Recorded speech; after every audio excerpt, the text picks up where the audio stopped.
day 4 of sharing my thoughts with you. আসসালামু আলাইকুম রহমতুল্লাহ। আমি জানি আপনি আল্লাহর প্রিয় হতে চান, হেদায়েত প্রাপ্ত বান্দাদের মধ্যে শামিল হতে চান। আমি জানি আপনি আল্লাহর প্রিয় বান্দাদের অন্তর্ভুক্ত হতে চান, যেটা আপনি, আমি, আমরা সবাই চাই। কিন্তু আমার চাওয়াটা যদি শুধুমাত্র চাওয়ার মধ্যে সীমাবদ্ধ থাকে, তবে কি আমরা হতে পারবো সেই প্রিয় বান্দা?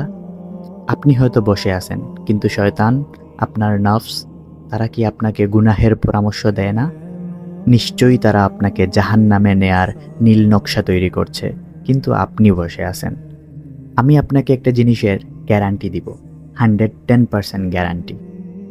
আপনি আল্লাহর কাছে হেদায়েত চাইবেন আর আল্লাহ আপনাকে সেটা দিবেন না, এটা হতেই পারে না। আসলে আমরা চাইতে পারি না, লজ্জা পাই, শয়তান আমাদের ভুলিয়ে রাখে। কিন্তু আপনি গুনাহ করবেন জানার পরও আপনার মহান রব আপনাকে বলেন, লা তাকনাতু মির রাহমাতিল্লাহ, তোমরা আমার রহমত থেকে নিরাশ হইও না।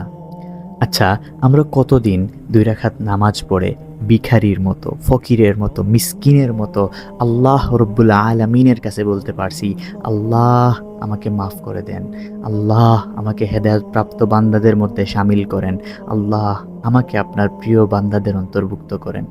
আমরা কতদিন সেটা বলতে পারছি?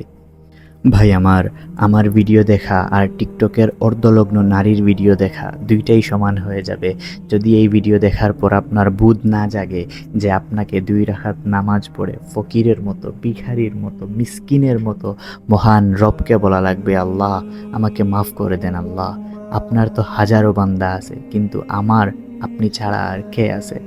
রব্বিগফিরলি ওয়া তুব আলাইয়া ইন্নাকা আনতাত তাওয়াবুর রাহিম।